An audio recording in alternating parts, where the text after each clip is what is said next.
نحمدہ و نصلی علی رسول الکریم۔ ایک سوال اسلام آباد سے ہمارے پاس ہے کہ مرد ناف کے نیچے کے جو بال ہوتے ہیں اور اس طرح بغلوں کے نیچے کے جو بال ہوتے ہیں ان کی صفائی کس دن کرنی چاہیے اور کس چیز کے ساتھ کرنی چاہیے؟ دیکھیں اس میں یہ ہے کہ مرد کے لیے سنت یہ ہے کہ وہ ہر ہفتے کے بعد یہ جو ناف کے نیچے کے جو بال ہوتے ہیں، اس کا بغلوں کے نیچے کے جو بال ہوتے ہیں ان کی صفائی کرے، سنت ہے۔ بہتر جمعے کا دن ہوتا ہے، 15 دن کے بعد بھی کرنا جائز ہے، البتہ 40 دن سے زیادہ دن گزر گئے تو یہ ناجائز ہے، گناہ ہے۔ تو بہرحال ہر ہفتے کے بعد صفائی کرنی چاہیے، سنت ہے۔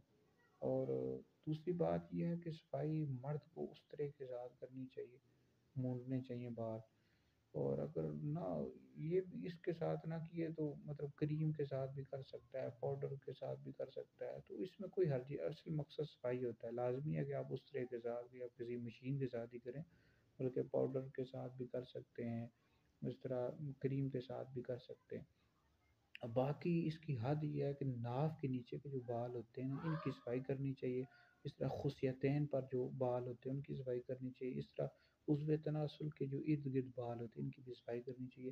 رانوں کے جو بال ہوتے ہیں وہ اس میں داخل نہیں ہیں، تو یہ سنت ہے، ناف کے نیچے کے جو بال ہیں وہ صاف کریں، اور اس طرح خصیتین پر اور اس طرح عضو تناسل کے ارد گرد جو بال ہیں ان کی صفائی کرنا سنت ہے۔ باقی جو پاخانے یعنی بڑے پیشاب والی جگہ ہوتی ہے اس کے اوپر جو بال ہوتے ہیں ان کی صفائی کرنا مستحب ہے، بہتر ہے۔ تو ان کی بھی صفائی اگر نہیں کی تو گناہ نہیں ہے۔ بہرحال یہ جو بال ہوتے ہیں، ناف کے نیچے کے جو بال ہوتے ہیں خص ہوتے ہیں تو اور عضو ان کی صفائی کرنی چاہیے۔ تو بہرحال یہ ہے کہ اس طرح بغلوں کی جو صفائی ہے یہ بھی آپ مشین کے ساتھ بھی کر سکتے ہیں، کریم کے ساتھ بھی کر سکتے ہیں۔